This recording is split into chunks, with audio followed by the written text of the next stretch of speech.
जब हम पैसे की बात करते हैं तो अक्सर यह सोचते हैं कि कैसे इसे बेहतर तरीके से मैनेज किया जाए।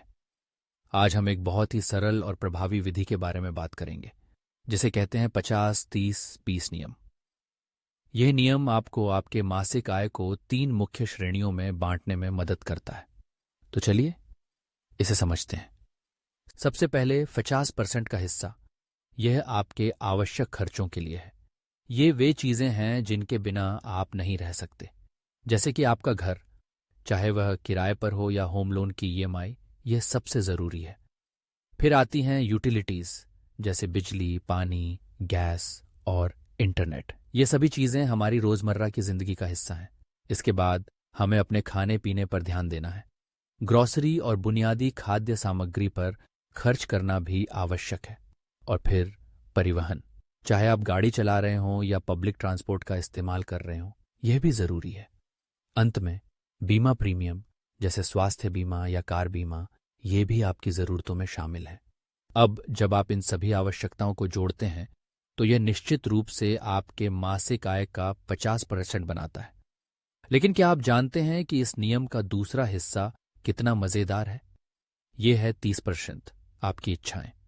ये वो खर्चे हैं जो जरूरी नहीं हैं, लेकिन जीवन में खुशी और आराम लाते हैं, जैसे बाहर खाना खाना या फिर फूड डिलीवरी, या फिर एंटरटेनमेंट, फिल्में देखना, स्ट्रीमिंग सब्सक्रिप्शन लेना या किसी कॉन्सर्ट में जाना। यात्रा करना भी एक बड़ी इच्छा है और हम सभी को छुट्टियों की जरूरत होती है। और हाँ, अपने शौक या खरीदारी पर भी ध्यान देना जरूरी है, चाहे वह नए कपड़े हों, गैजेट्स हों या कुछ और।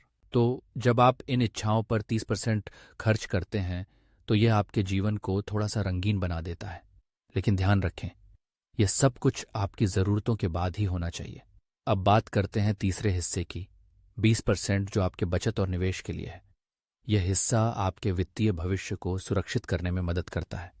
आपातकालीन फंड बनाना, म्यूचुअल फंड्स, एसआईपी या ईटीएफ में निवेश करना, या फिर फिक्स्ड डिपॉजिट्स, ये सभी चीज़ें आपके भविष्य के लिए बेहद महत्वपूर्ण हैं।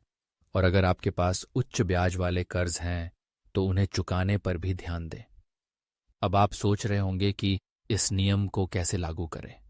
सबसे पहले अपनी आय की गणना करें। यह आपकी शुद्ध आय होनी चाहिए, यानी टैक्स के बाद की आय।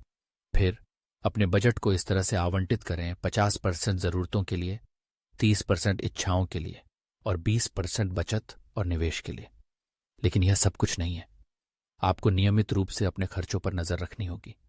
यह सुनिश्चित करने के लिए कि आप नियम का पालन कर रहे हैं, आपको समय समय पर अपने बजट की समीक्षा करनी चाहिए और जरूरत पड़ने पर समायोजन करना चाहिए। चलो एक उदाहरण लेते हैं।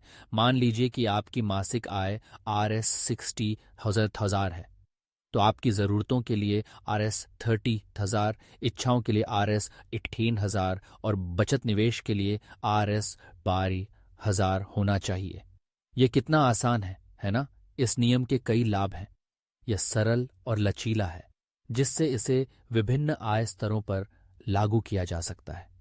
यह आपको वित्तीय संतुलन बनाए रखने में मदद करता है, ताकि आप इच्छाओं पर अधिक खर्च न करें और भविष्य के लिए पर्याप्त बचत कर सकें। और सबसे महत्वपूर्ण बात, यह आपको लक्ष्य उन्मुख बनाता है, जिससे आप लगातार बचत करने और अनुशासित खर्च करने के लिए प्रेरित होते हैं। तो अगर आप अपने पैसे को बेहतर तरीके से प्रबंधित करना चाहते हैं और वित्तीय स्थिरता हासिल करना चाहते हैं, तो 50-30-20 नियम एक बेहतरीन शुरुआत है। यह न केवल आपके खर्चों को संतुलित करने में मदद करेगा, बल्कि आपको एक सुरक्षित और समृद्ध भविष्य की ओर अग्रसर करेगा। याद रखें, पैसे का सही प्रबंधन सिर्फ एक कला नहीं, बल्कि एक विज्ञान भी है। इसलिए इस नियम को अपनाएं और अपने वित्तीय जीवन को एक नई दिशा दें।